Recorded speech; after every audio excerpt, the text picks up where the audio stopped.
తెలంగాణలో కొత్త ఎయిర్పోర్ట్లు నిర్మించేందుకు రాష్ట్ర ప్రభుత్వం కసరత్తు మొదలుపెట్టిన సంగతి తెలిసిందే. వరంగల్, కొత్తగూడెం, రామగుండం, ఆదిలాబాద్లో ఎయిర్పోర్ట్లు నిర్మించనున్నట్లు సీఎం రేవంత్ రెడ్డి ప్రకటించారు. ఇందులో వరంగల్ మామునూరు ఎయిర్పోర్ట్ త్వరగా అందుబాటులోకి వచ్చే ఛాన్స్ ఉంది. ఈ మేరకు అధికారులు చర్యలు చేపట్టారు. తెలంగాణలో కొత్తగా 4 ఎయిర్పోర్ట్లు నిర్మించనున్నట్లు సీఎం రేవంత్ రెడ్డి ఇటీవలే ప్రకటించిన సంగతి తెలిసిందే. పొరుగు రాష్ట్రాల్లో బస్ డిపోల మాదిరిగా ప్రతి 150 కిలోమీటర్లకు ఓ ఎయిర్పోర్ట్ ఉంటే తెలంగాణలో మాత్రం ఒక్కటే ఎయిర్పోర్ట్ ఉందని వరంగల్ ప్రజాపాలన విజయోత్సవ సభలో రేవంత్ రెడ్డి వెల్లడించారు. ప్రస్తుతం శంషాబాద్ అంతర్జాతీయ విమానాశ్రయం మాత్రమే ప్రయాణికులకు అందుబాటులో ఉండగా వరంగల్, కొత్తగూడెం, రామగుండం, ఆదిలాబాద్ లో ఎయిర్పోర్ట్లు నిర్మిస్తామని చెప్పారు. అయితే రాష్ట్రంలో కొత్త ఎయిర్పోర్ట్ల నిర్మాణంపై చాలా కాలం చర్చ జరుగుతోంది. అప్పటి బీఆర్ఎస్ ప్రభుత్వం కూడా ఇందుకు అవసరమైన ప్రక్రియపై కసరత్తు చేసింది. ఎయిర్పోర్ట్ అథారిటీ ఆఫ్ ఇండియా బృందం తెలంగాణ పర్యటించి టెక్నో ఎకానమిక్ ఫిజిబిలిటీతో పాటు ఇతర అంశాలపై పరీక్షలు నిర్వహించింది. ఆ తర్వాత వివిధ కారణాలతో కొత్త ఎయిర్పోర్ట్ల నిర్మాణానికి ముందడుగు పడలేదు. తాజాగా కాంగ్రెస్ సర్కార్ తీసుకున్న చర్యల్లో రానున్న రోజుల్లో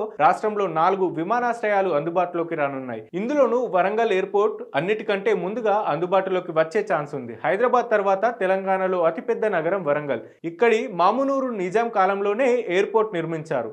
మామునూరు ఎయిర్పోర్ట్ మూతపడి దాదాపు 32 ఏళ్లు దాటింది. దీనికి 696.14 ఎకరాల భూమి ఉండగా మరికొంత భూమి కావాలని ఏఐ తెలంగాణ ప్రభుత్వం దృష్టికి తీసుకెళ్లింది. దీంతో ఎయిర్పోర్ట్ విస్తరణకు అవసరమైన 253 ఎకరాల భూసేకరణకు ఇటీవల రేవంత్ రెడ్డి సర్కార్ 205 కోట్ల రూపాయలను విడుదల చేసింది. మొదటి దశలో మామునూరు ఎయిర్పోర్ట్ చిన్న విమానాల రాకపోకలకు అనుగుణంగా నిర్మించారు. ఈ ఎయిర్పోర్ట్ మాస్టర్ ప్లాన్ తయారీ, అభివృద్ధికి సుమారు 8 నెలలు గడువుగా టార్గెట్ పెట్టుకున్నారు. రెండో దశలో పెద్ద విమానాలు, కార్గో విమానాలు ఆపరేషన్ కు వీలుగా నిర్మించనున్నారు. వచ్చే 4 ఏళ్లలో మామునూరు ఎయిర్పోర్ట్ తో పాటుగా కొత్తగూడెం, రామగుండం, ఆదిలాబాద్ ఎయిర్పోర్ట్లను కూడా అందుబాటులోకి తీసుకువచ్చేందుకు కసరత్తు చేస్తున్నారు. అందులోనూ వరంగల్ ఎయిర్పోర్ట్ ముందుగా అందుబాటులోకి వస్తుందని ప్రభుత్వ పెద్దలు చెబుతున్నారు. ఈ 4 ఎయిర్పోర్ట్లతో పాటు మహబూబ్ నగర్, నిజామాబాద్ జిల్లాలను విమానాశ్రయం ఏర్పాట్లపై ఏఐ బృందం క్షేత్రస్థాయిలో పర్యటించింది. అయితే ఇక్కడ ఎయిర్పోర్ట్ల ఏర్పాటుకు పరిస్థితులు అనుగుణంగా లేనట్లుగా సంస్థ గుర్తించింది. ప్రస్తుతం వీటిపై